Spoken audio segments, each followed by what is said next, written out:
Muy feliz tarde. Gracias por estar con nosotros aquí en Pulso Empresarial.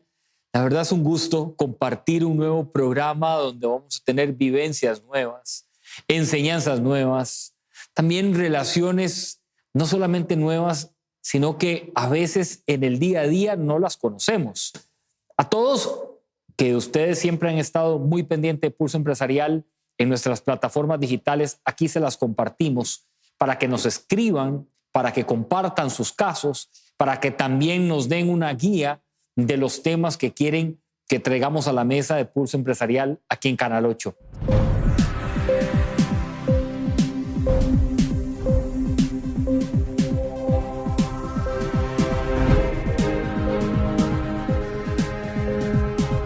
Salir de una transnacional para emprender, quizá para algunos no está escrito en un libro de emprendedurismo o en un libro de pymes. Algunos empezaron por ahí. Y nuestro caso de hoy, nuestro invitado que trajimos esta tarde, empezó por ahí.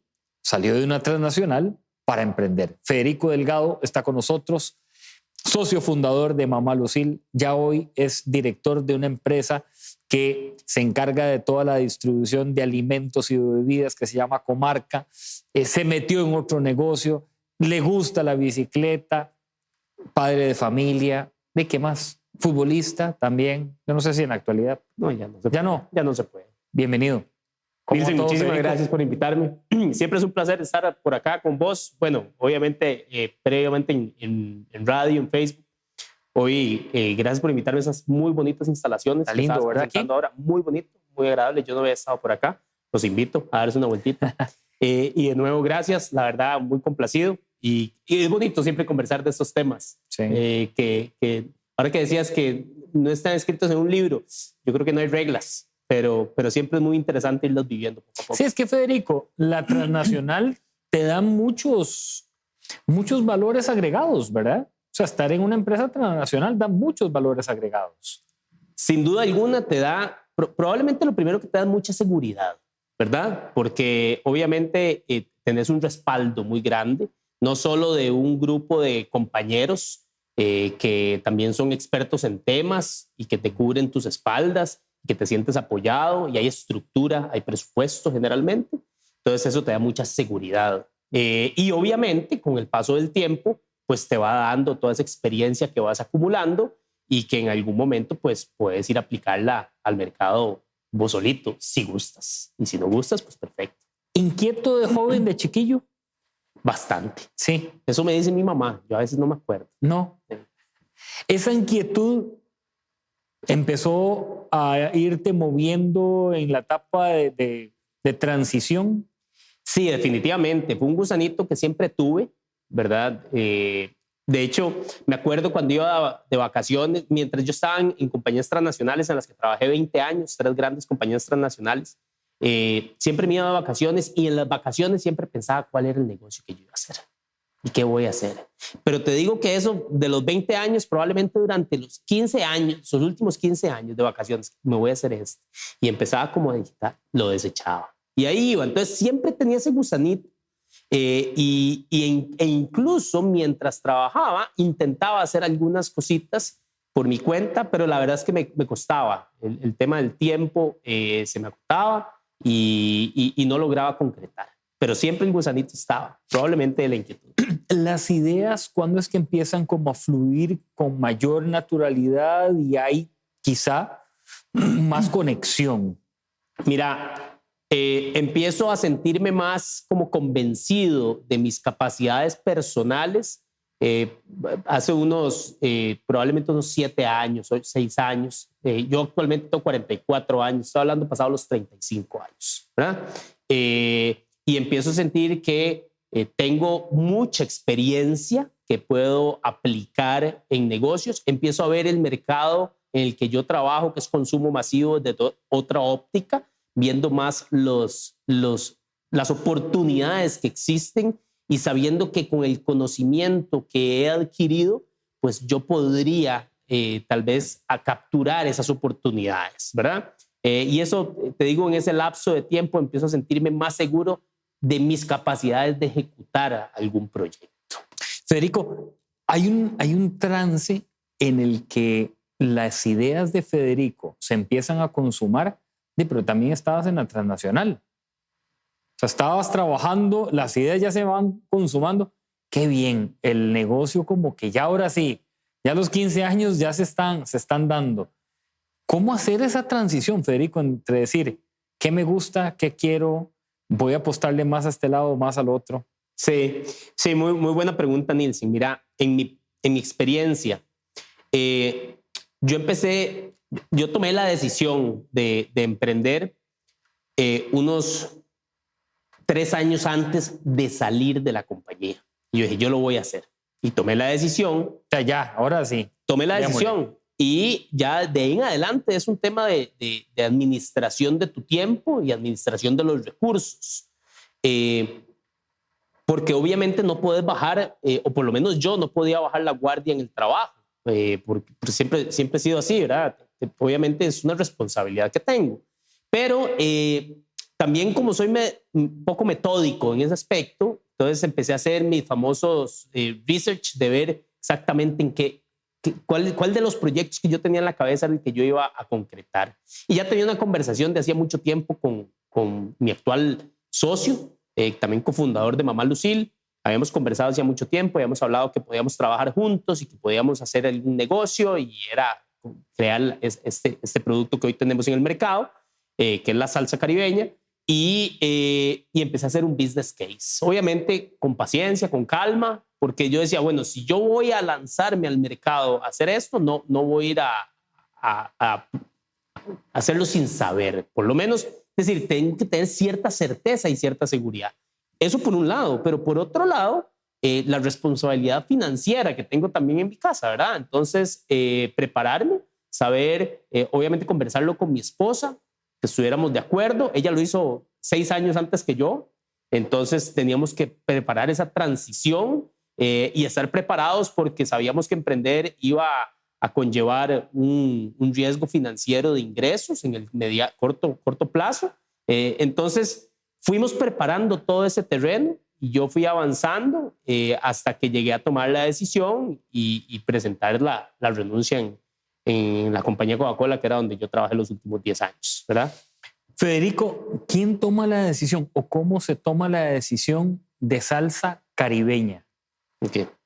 Mira, Juan Carlos es mi socio de Mamá Lucil.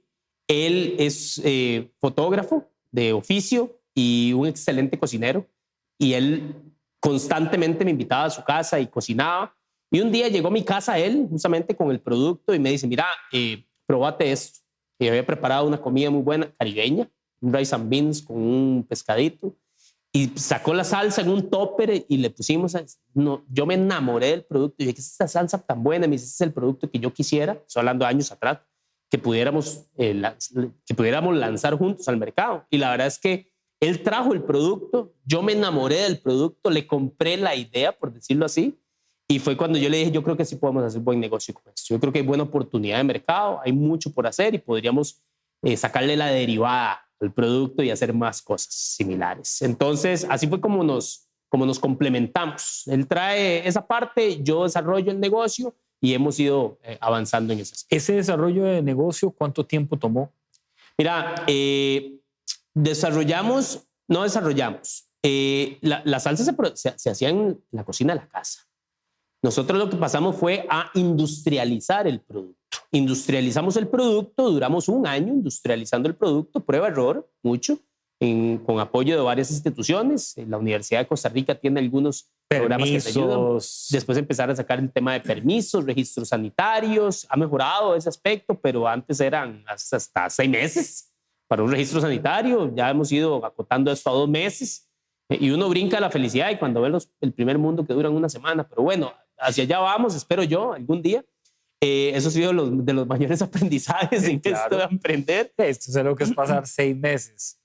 Yo me imagino que la salsa que preparabas hoy en 6 meses ya era otra. Bueno, estaba a 3 meses de vencerse la primera versión. Ya después fuimos mejorando y tenemos 1 año y medio de vida útil.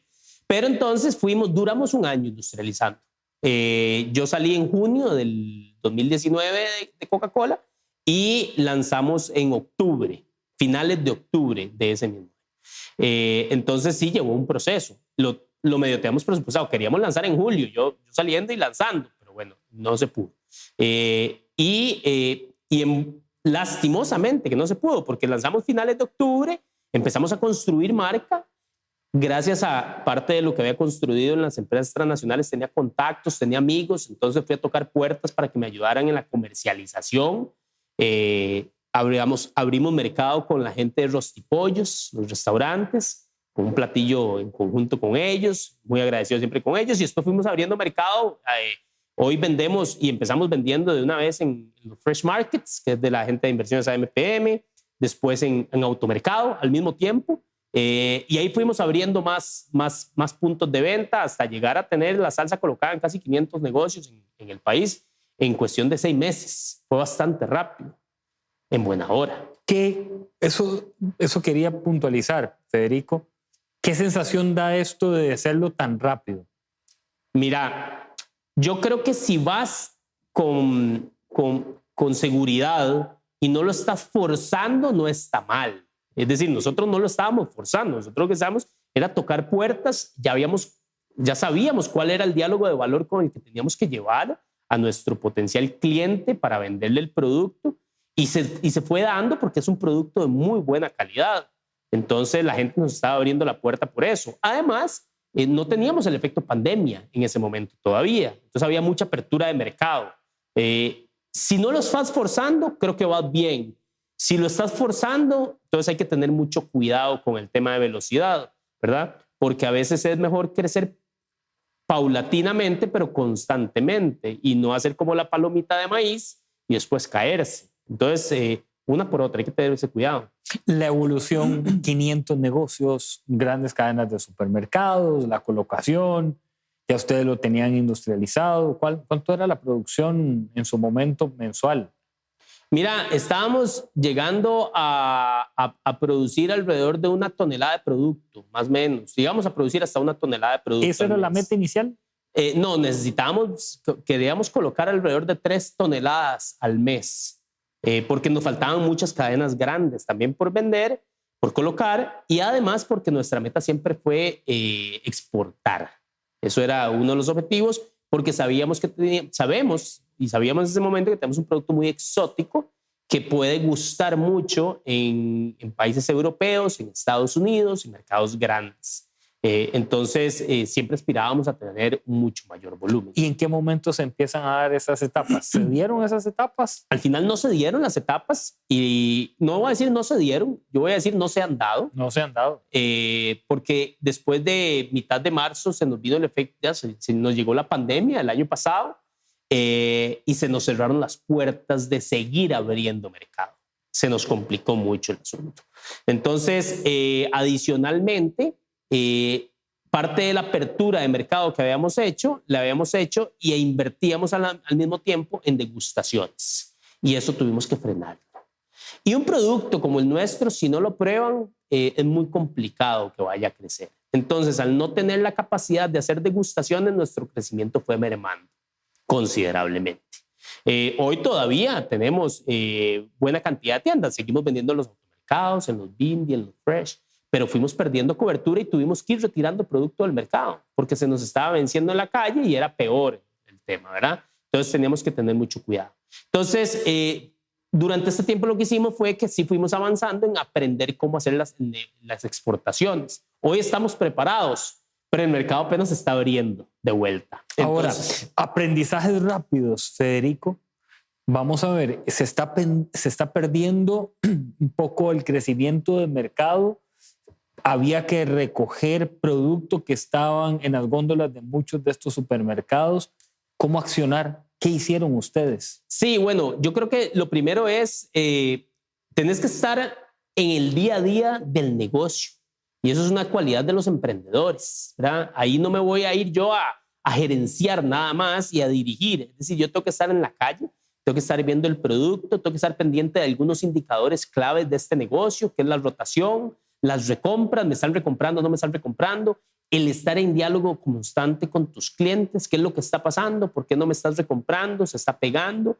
Entonces, Para mí esa es, digamos, como la clave de un tipo de negocio del consumo masivo. Si vos sos un emprendedor y no querés operar el negocio, difícilmente vas a poder reaccionar de forma rápida. Vas a reaccionar, pero no sé si lo vas a hacer en el momento idóneo, ¿verdad? Entonces, eso fue lo que hicimos nosotros. Abrimos mercado con un distribuidor y el mismo distribuidor nos levantó la mano. Claro, habíamos ido a la calle, habíamos hablado con los clientes del distribuidor, etcétera, etcétera, y estábamos viendo que estábamos empezando a tener problemas.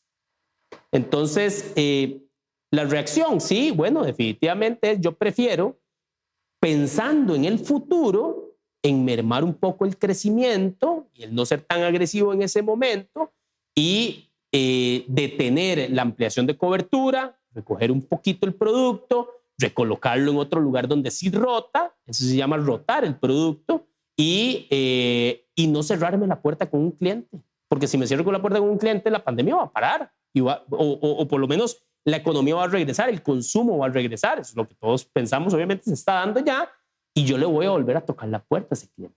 Entonces hay que pensar también a largo plazo.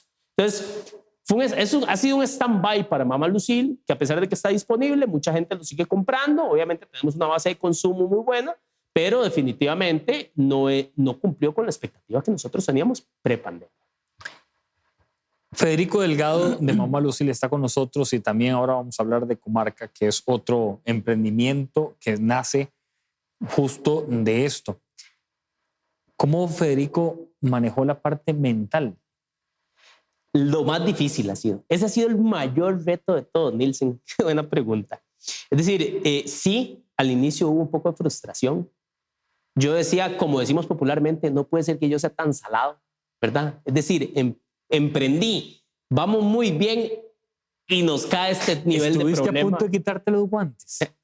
Mira, lo pensé. Sí lo pensé. Me invitaron una vez a un proceso de selección de regresar al corporativo y yo dije, ¿será que es un mensaje, es un llamado y tal vez mi carrera va más por ese lado y haré algo más pequeño?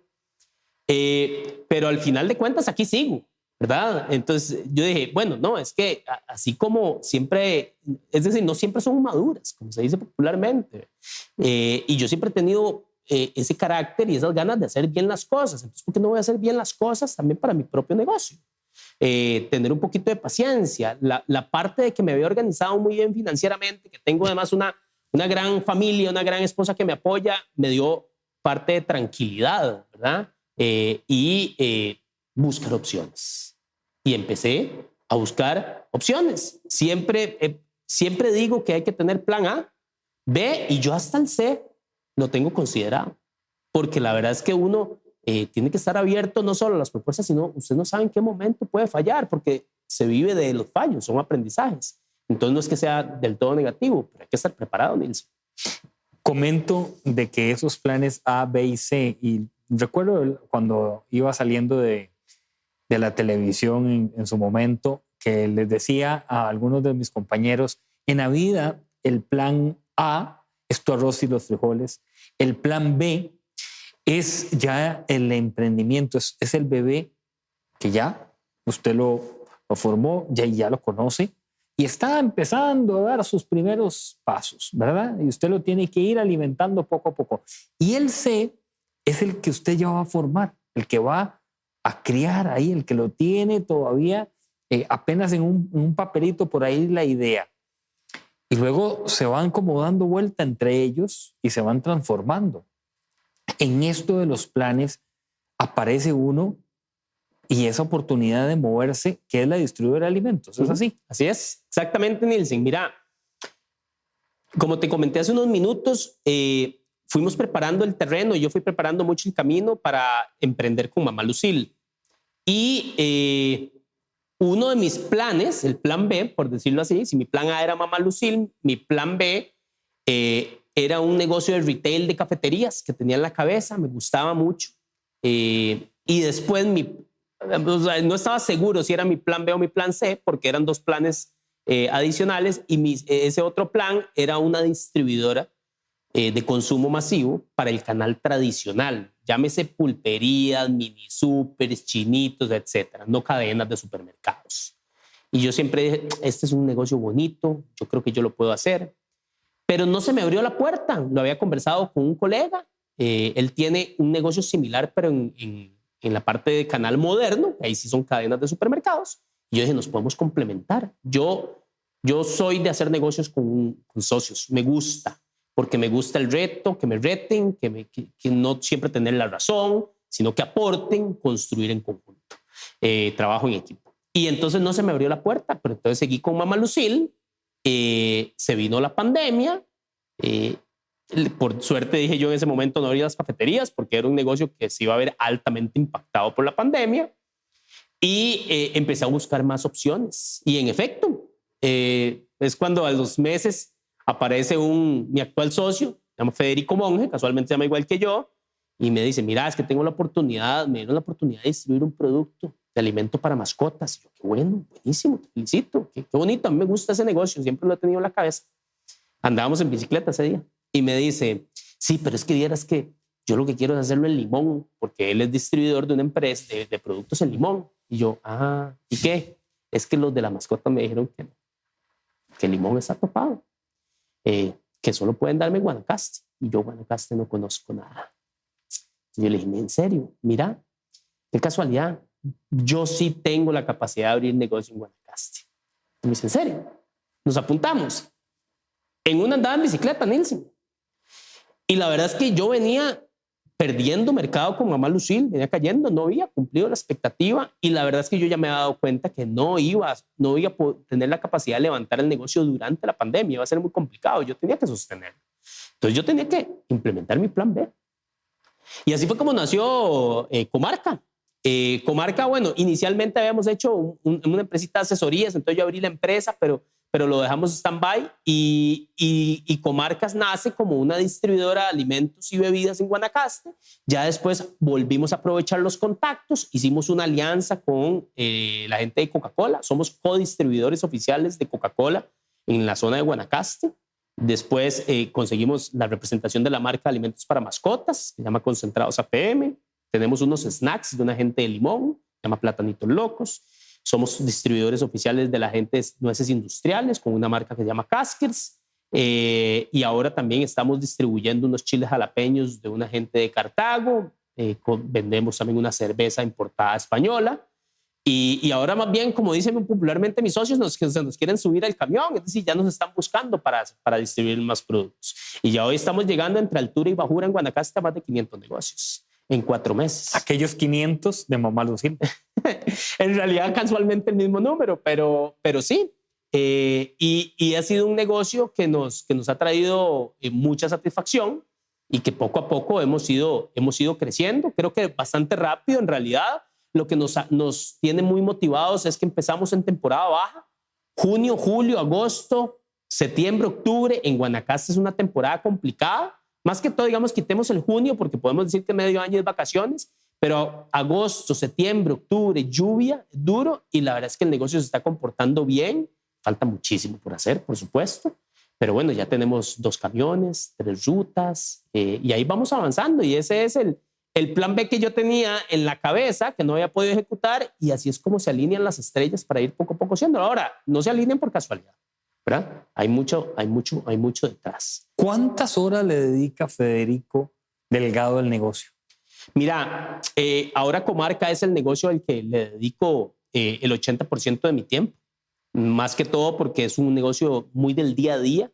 Todos los días salen vendedores a la calle a visitar un promedio de 30 negocios diarios. Entonces, todos los días se vende, todos los días se liquida, todos los días hay que estar pendiente del inventario, que tengas todo el producto necesario, que el camión se descompuso. Entonces, sí es un negocio y además yo soy operador del negocio. Soy socio, ¿verdad? Obviamente somos 2, pero soy operador, entonces tengo que estar en el día a día. Entonces, sí, un 80% de mi tiempo y el resto del tiempo se lo estoy dedicando a Mama Lucille. No porque la voy a dejar, sino porque obviamente lo tengo un poquito más controlado.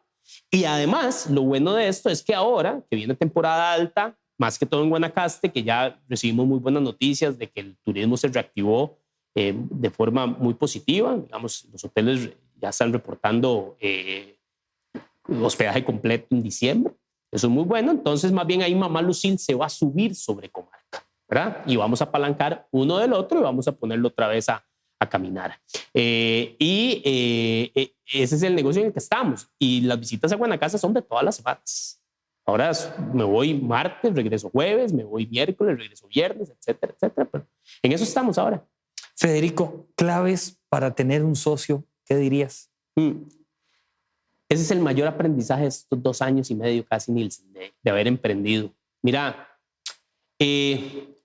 para mí, número uno es una persona que te complemente.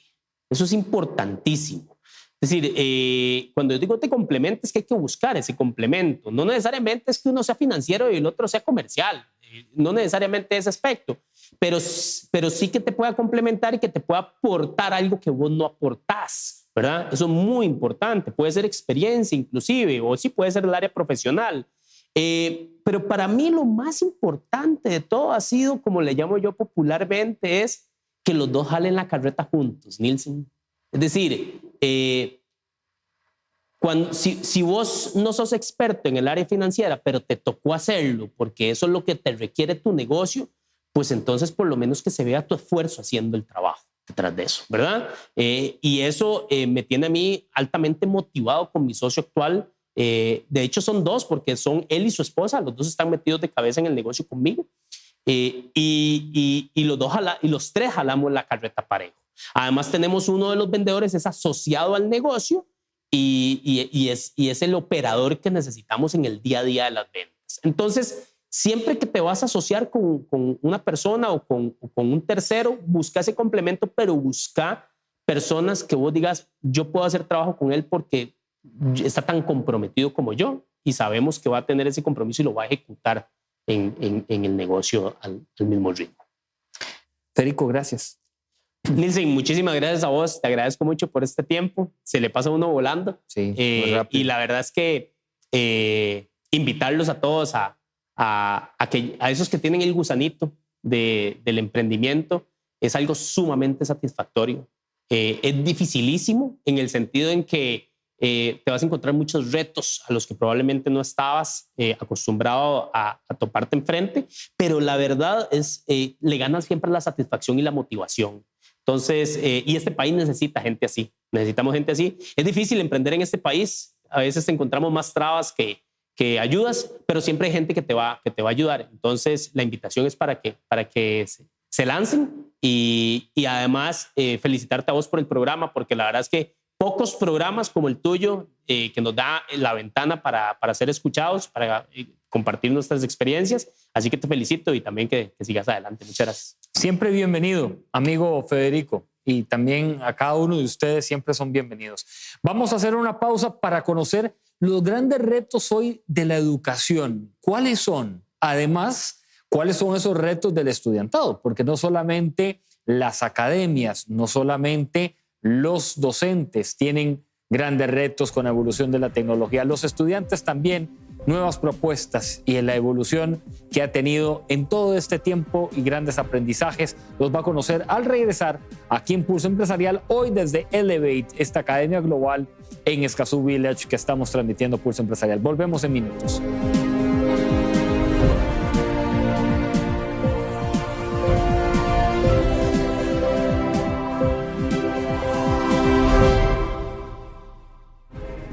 Jenny Bonilla está con nosotros. Ella es la líder de educación global para Elevate, esta academia global que les he venido diciendo que aquí es donde estamos en este espacio majestuoso. Ya esto se convirtió como nuestro estudio de televisión. Jenny, ¿qué le parece? Su casa. No, la verdad que nos sentimos como nuestra casa. Y muchísimas gracias por abrir las puertas, de verdad que sí. Ser líder de educación global, ¿qué representa eso hoy? Jenny, porque es un También reto, un gran ¿verdad? reto. Hablando de retos, es definitivamente un reto maravilloso porque el trabajo que hacemos aquí impacta muchas vidas y realmente nosotros encontramos satisfacción en lo que hacemos porque tiene mucho propósito, pero a la vez se requiere cierta agilidad, se requiere cierta mentalidad y tener, digamos, apertura para desarrollar nuevas habilidades porque no se puede cultivar en la gente lo que uno no tiene. Entonces, aprendizaje continuo y mucha resiliencia. Esto vino ahora que decías la agilidad, la rapidez.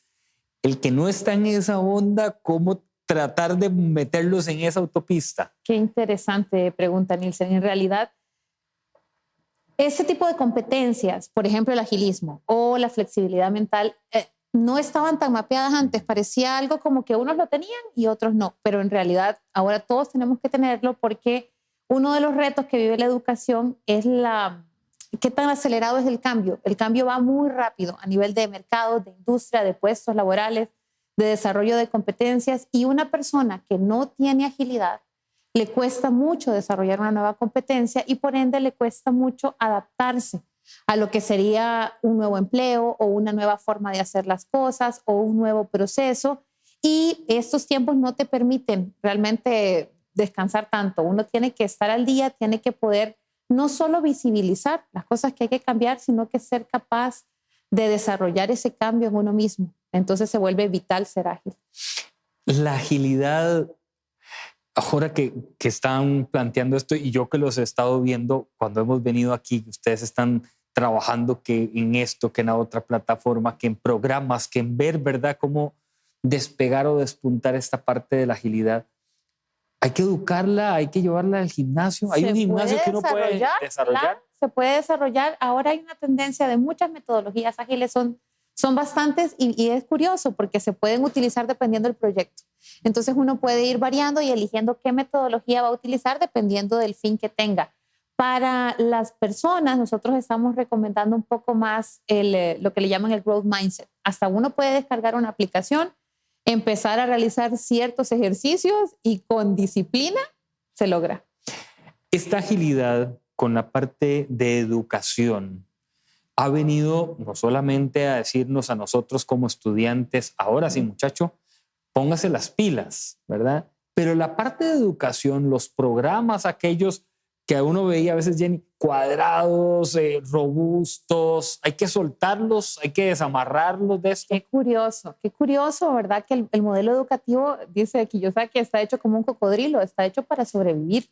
O sea, en realidad es bien difícil retar los sistemas educativos porque están amarrados, están interconectados también con la visión de éxito que nosotros teníamos en el pasado y que nos está costando dar ese salto a la nueva visión. Porque entonces, si yo no soy ingeniero, si no soy abogado, si no soy doctor, ¿qué soy? ¿Verdad? Estaba como muy interconectada la persona con la profesión, pero ahora yo solo soy mis competencias. Yo no tengo que ser doctor. Yo puedo ser Jenny, que soy ágil, que tengo flexibilidad mental, que sé programar, que puedo aprender un nuevo idioma, que puedo colaborar en equipo, que me sé comunicar. Eso para la parte blanda que se requiere en todas partes. Y para la parte técnica, que ha sido el mito más difícil de romper, era como, yo soy abogada, por ejemplo. ¿Cómo una abogada va a poder utilizar un programa de tanta complejidad? Sí se puede, pero antes estábamos como en silos, ¿verdad? Entonces, lo que se requiere es esa curiosidad, y yo creo que los sistemas educativos, volviendo al punto, les está costando un poco, dependiendo en la educación tradicional, entender esa celeridad que lleva el cambio. En Elevate lo que nosotros hacemos son programas que van directo al desarrollo de competencias y no tanto al desarrollo de curricular, ¿verdad? No quiere decir que todo se construye de la noche a la mañana o que yo puedo desarrollar una competencia en 3 meses. Si mi currícula no está formando a la gente para el trabajo que está ahí afuera, entonces mi currícula necesita ser revisada. Y esto es algo que las instituciones educativas lo ven, es algo que lo manejan tan delicado. No es que no quieran adaptar las currículas, es que les cuesta soltar ese modelo tradicional de éxito, de que tengo que estar 4, 5 años, 8 años estudiando para ser alguien. Creo que va en contra de su modelo de negocios y por eso no se adaptan tan fácil. Jenny, el año pasado leí un artículo de una miembro de Harvard, de la Universidad de Harvard en Estados Unidos, que ella decía que la universidad se dio cuenta que tenía que ajustar su oferta económica versus lo que estaba ofreciendo, porque se dieron cuenta que mucha de la oferta de educación se daba gratis con plataformas que estaban en internet y que viajaban por todo lado.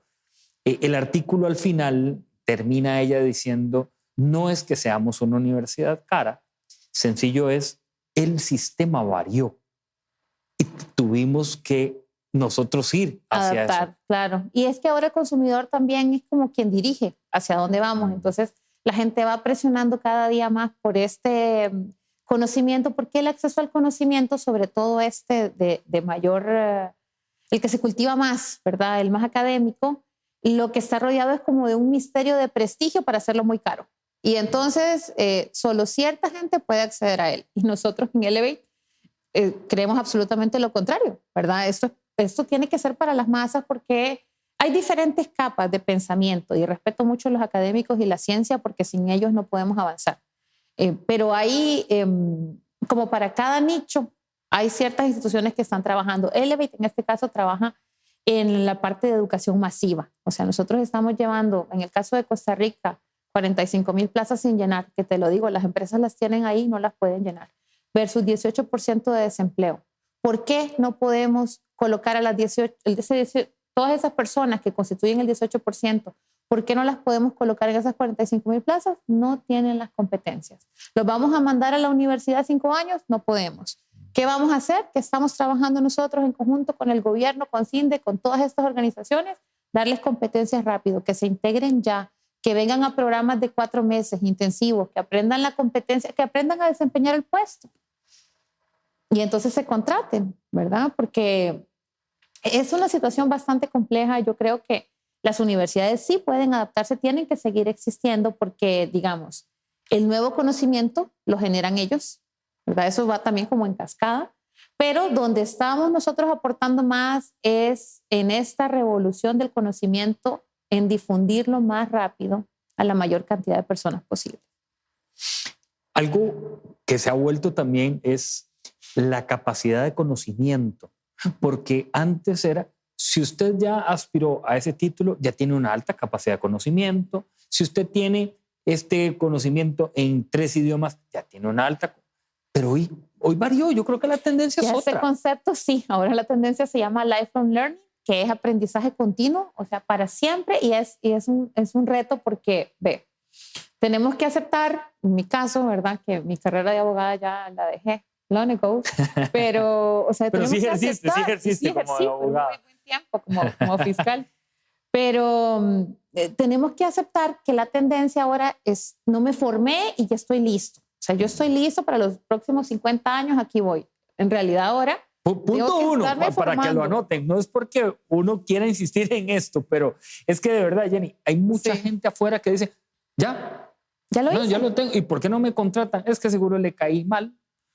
Seguro ese día, no sé, el lapicero no funcionaba. No, hay un trasfondo. Sí, y es interesante ese mensaje que querés transmitir porque nosotros tenemos que tener responsabilidad sobre ese resultado. O sea, nosotros como individuos tenemos que asumir que hay que estar aprendiendo. No me refiero a ir a la universidad una y otra vez.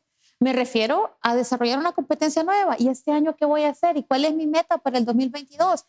¿Me voy a sacar un certificado? 2 meses, 3 meses. ¿Qué nuevo idioma? Yo tengo que demostrar en ese perfil, cuando quiero estar en el top, ¿verdad? Que soy una persona que está hambrienta de aprender.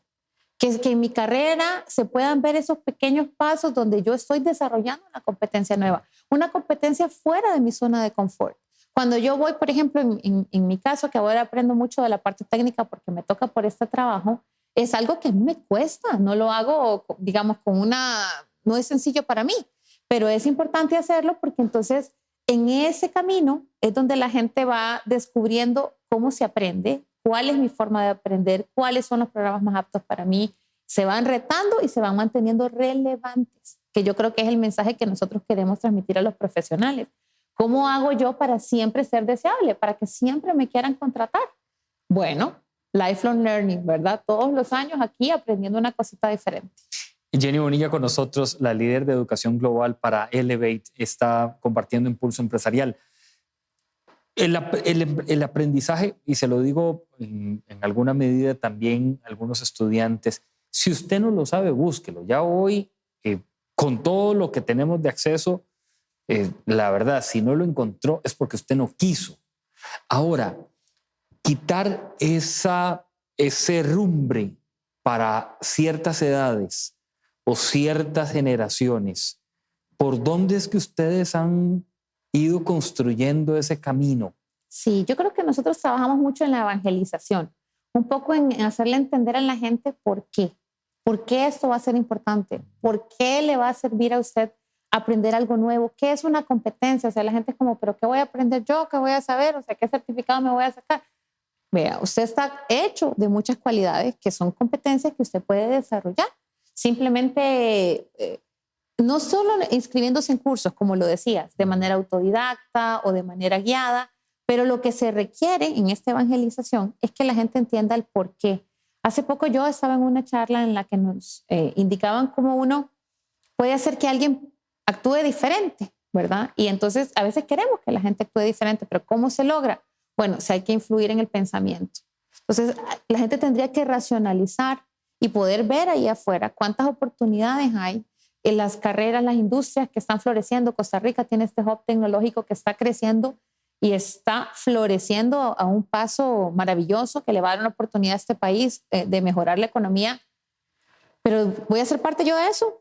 ¿Voy a estar yo en una empresa de tecnología? Ah, no, jamás. Yo ya tengo 50 años. No, usted puede estar en una empresa de tecnología. Aunque no tenga, o sea, empiece a desarrollar los skills. Tenemos nosotros estudiantes hasta de 60 años en nuestros programas y están desarrollando muy buenas competencias y te aseguro que van a estar empleados en la industria y que van a generar valor, porque esto es acerca de la contribución que cada uno puede dar. Entonces, yo creo que no hay una edad ahora para decidirse a detener o a parar de estudiar. Al contrario, el mundo de hoy más bien nos invita a mantenernos relevantes y seguir desarrollándonos. Jenny Bonilla, que es la líder de educación global de Elevate, en la primera parte del programa hacíamos varias fotografías, tomamos varias fotografías de hoy la educación, de la transformación en la educación y los grandes retos que se vienen, de cómo uno como el ser humano se le deben de activar diferentes formas, chips, ¿verdad? Claro. De tenerlos ahí encendidos, porque de todo muy bonito, pero te tenés que activar. Ahora, ¿qué ven ustedes en el estudiante actual? Bueno, es interesante porque tenemos estudiantes, te comentaba antes, de diferentes edades, pero ha sido, digamos, la parte de la virtualidad tiene un gran reto porque no solo es cómo se comparte el conocimiento desde la academia, sino cómo la persona puede digerir este conocimiento. Ahora que tuvimos que adaptarnos, pero fue de una manera tan rápida, fue tan sorpresivo que tengo que consumirlo todo de manera virtual, tengo que saber usar la herramienta, tengo que saber, por ejemplo, cómo cargar mi trabajo, cómo hacer el examen, cómo hacer una pregunta, cómo compartir mi pantalla. Suena como un poco abrumador y lo fue para los estudiantes ese paso inicial de perder la cercanía con el profesor, porque, digamos, había información que se transmitía hasta en la mirada. Entonces, si yo no había entendido, el profesor podía de una ver, Jenny no entendió. O sea, Jenny, ¿tiene alguna pregunta? Ahora no, ahora esa responsabilidad vuelve al estudiante. El profesor difícilmente va a notar virtualmente si hay algo que yo no entendí. Y entonces, además de tener que manejar los tools, tengo que poder expresarme correctamente. Hay cierta como resistencia a veces a poder decir, digamos, en público, ¿verdad? Poder decir con todo el salón virtual, devolvámonos a esta parte, yo no entendí, quiero repasar esto. Y entonces estamos trabajando primero en empoderar, ¿verdad?, a los estudiantes. También hemos trabajado un modelo con una figura que se llama Learner Coach, que es una persona que está dando seguimiento a los estudiantes, un seguimiento más cercano para tratar de recuperar esa cercanía precisamente que mencionábamos. Pero de parte de los estudiantes sí se requiere que haya, que se asuma también la responsabilidad del estudiante. Lo que estamos diciendo, aprender los tools es mi responsabilidad. Consumir el contenido es mi responsabilidad. Manifestar si no entendí es mi responsabilidad. Porque entonces yo también tengo que jugar un rol activo. No es como que me siento, me vomitan toda la información y yo mágicamente aprendí, ¿verdad? En realidad tiene que ser, sobre todo nuestros programas son, el aprendizaje se llama Action Learning, entonces hay que estar haciendo, ¿verdad? Y si estoy haciendo y me sale mal, tengo que manifestarme, pero el La situación con los estudiantes es que a veces, y entre más jóvenes como que se va resaltando más, son bastante pasivos. O sea, nos está costando, y puede ser que la virtualidad tenga una gran parte, nos está costando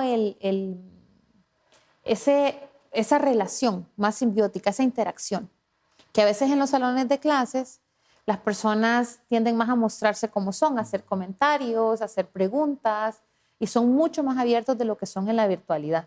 Este ambiente es más hostil, ¿verdad? Estar en lo virtual, abrir mi micrófono, decir que no entendí, es retador, y por eso estamos trabajando con ellos en esa figura, pero también entendiendo cuál es la responsabilidad de cada uno, hasta dónde puede llegar el profesor, hasta dónde tiene que llegar el estudiante, porque no es un esfuerzo que la academia lo pueda hacer solo, o que solamente por inscribirme ya aprendí, solamente por conectarme ya aprendí, porque no funciona así. Tengo que en realidad hacer toda la carpintería, todo el trabajo duro que se requiere. Así que estamos trabajando con ellos, porque sí hay que hacer mucha conciencia sobre las responsabilidades de cada rol.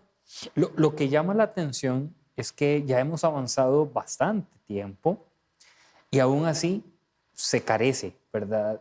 Todavía. He dado algunos cursos universitarios y caemos en eso de que el estudiante entre más joven se nos está haciendo más pasivo, no, la acción es más medible, o sea, ellos la miden más. Si yo acciono tal cosa, avanzo mucho, entonces mejor no. Entonces voy a ir midiendo el curso y voy viendo si ocupa participación. Si el profesor me dice, entonces yo sí. Lo hago. Si no, aquí me mantengo, ¿verdad? Popularmente decimos a nadito de perro, pero eso nos puede pasar a una cara factura, yo creo. Esto ya quedó, o sea, esto vino para quedarse. Sí, definitivamente yo creo que los modelos híbridos de aprendizaje van a continuar. Tienen su parte positiva. El año pasado nosotros estuvimos lanzando un programa que se lo dábamos a 10 países, a estudiantes de 10 países, pero los entrenaban profesores de 13 países. Y era una maravilla poder escuchar, digamos, lectures o sesiones de gente que, si el programa hubiera sido en físico, hubiera sido imposible traerlos de Rusia, de Alemania, de España, donde estaban, Finlandia, etc. Entonces, digamos que hay que tomar lo mejor de ambos modelos. El modelo híbrido es lo que se va a quedar.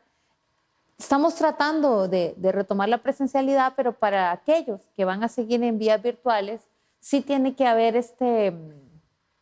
esta mentalidad de cómo aprovecho yo, ¿verdad? De no estoy aquí para llenar un cupo, ni para pasar una hora, ni para que me pongan el crédito de la clase, sino que tiene que desarrollarse esa mente triunfadora. Si estoy para aprender, tengo que hacer preguntas, tengo que hacer el ejercicio. Ahora que estás hablando de eso, características muy de Jenny, que te gustan del estudiante, ¿cuáles serían? Bueno, definitivamente nosotros, yo valoro mucho cuando el estudiante está dispuesto a dar esa milla extra. A veces hacemos actividades, por ejemplo, en las que les pedimos que participen, pero no es obligatorio. Siempre está ese que se lanza primero. Siempre está ese que demuestra como que tiene un poco más de ambición que los demás. Y eso es algo que yo aprecio mucho, porque cuando hay hambre de conocimiento y cuando hay como, son como ciertos rasgos de la personalidad que te hacen ver que esa persona tiene, no sé cómo decirlo en español, pero que tiene...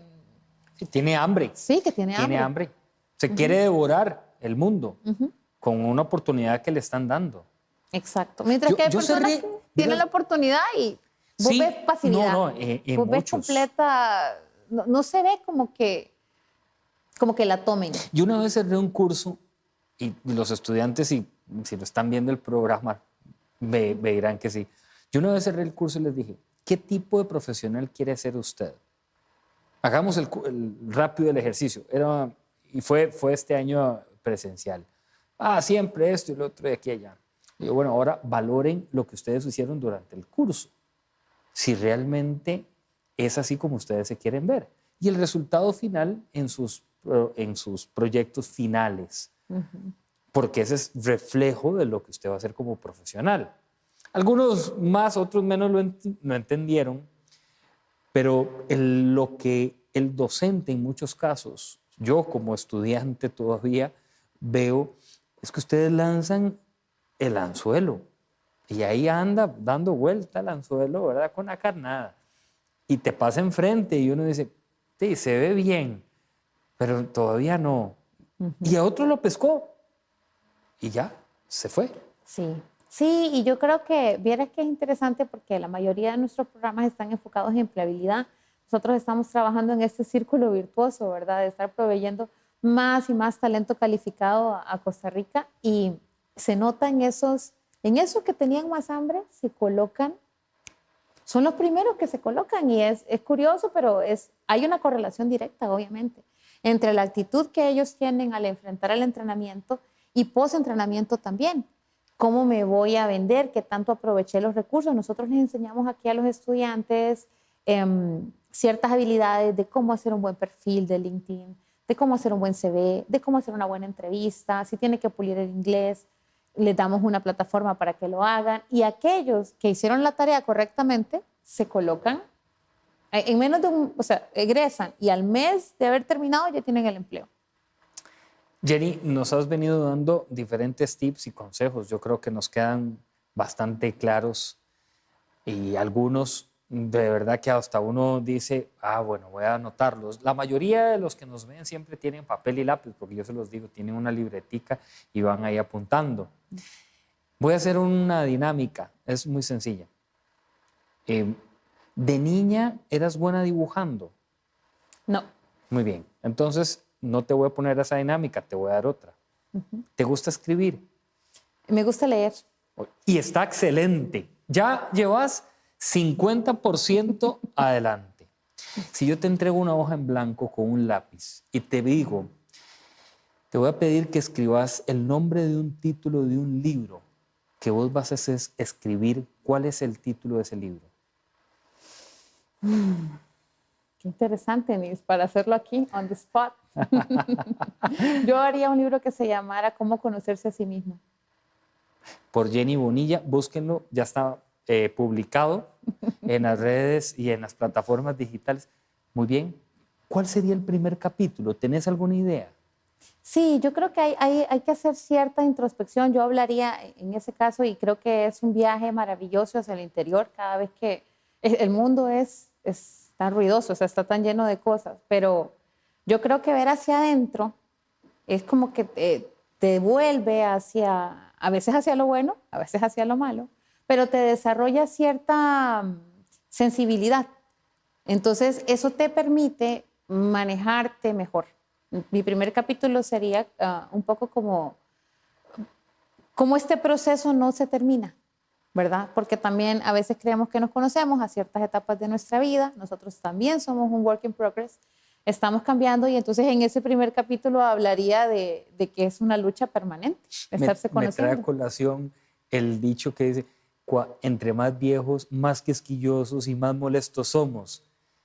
Y yo diría, de verdad que a veces sí parece, porque tiene uno que hacerse como esa retrospección de ver si uno entre más viejo, más feliz entonces, o más quisquilloso, quizá haya que sanar algo ahí, ¿verdad? Sí, claro. De pronto, ¿verdad? A veces nos sucede. Claro. Por eso el ejercicio del espejo. Pero eso lo vamos a tocar en otra oportunidad, lo del espejo, ¿verdad? Con mucho gusto. Porque yo creo que pueden salir bastantes cosas por ahí. Gracias, Jenny. Voy a, junto aquí a Jenny, voy a presentar los tips para el éxito de nuestra conversación que tuvimos recientemente con Federico Delgado. Federico nos deja de que nunca es tarde para aprender nuevas habilidades.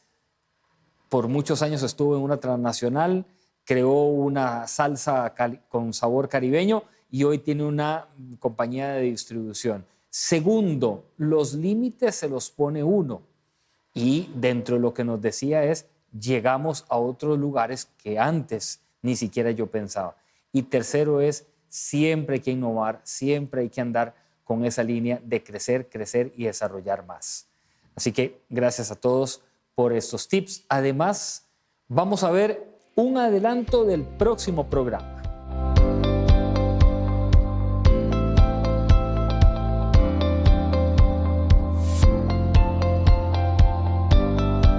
el agua de mar ya tiene un porcentaje de salinidad.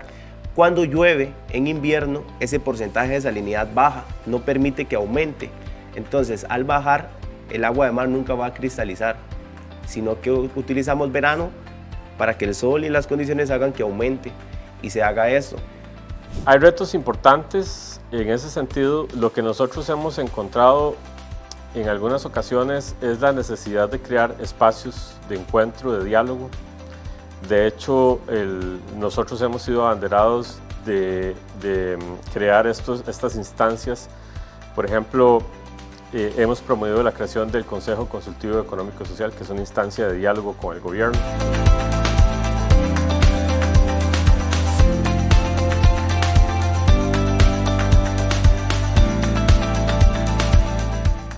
Jenny, gracias de verdad por compartir con nosotros aquí en Pulso Empresarial, y a ustedes también. Nos encontramos el próximo domingo a las 4 de la tarde en Canal 8 Multimedios. Recuerden, no dejen que otros les roben el sueño de ustedes, lo que han construido. Luchen, trabajen y sean majaderos y necios para alcanzar esas grandes metas y esos sueños, y háganlo realidad. Bendiciones. Gracias.